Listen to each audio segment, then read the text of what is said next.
Irish philosopher and an advocate of the philosophy of experience over knowledge, George Berkeley said, "From my own being and from the dependency I find in myself and my ideas, I do, by an act of reason, necessarily infer the existence of a God and of all created things in the mind of God," meaning self-dependency and self-reliance can be actually very easily considered to be not only the representation of absolute courage, confidence, character, but also the ultimate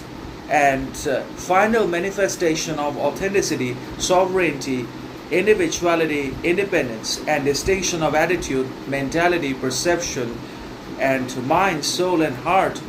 that directly transfers all of these qualities and virtues into one's actions and behaviors and communications,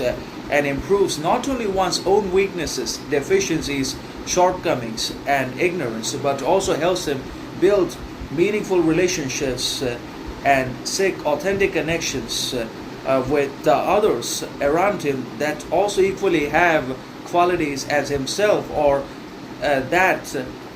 those are obviously capable of integrity, morality, character, and the rest of the virtues as well. So when we finally become self-dependent, self-aware, and when we achieve self-knowledge, self-confidence alongside the absolute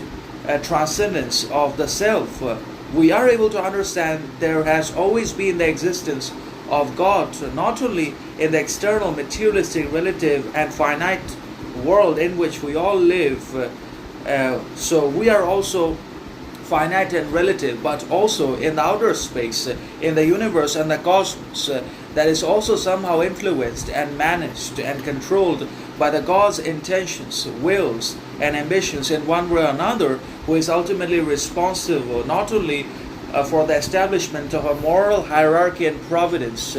in the finite world and upon earth, but also for placing us, as well as alongside other living organisms and flora and fauna, that obviously is the representation of harmony, happiness, contentment, and completion. So no matter who we are, or what we create, or what we bring into existence on the basis of our knowledge, invention, science, technology, everything's going to remain incomplete with the exception of nature and its elements and components, and the God's creations and manifestations are the only absolute and metaphysical beings and creations. And apart from that, our creations, our theories are always limited. And when we realize that, we are also able to understand that all the beings and limited creatures exist in the mind of God and are the results of the mental capabilities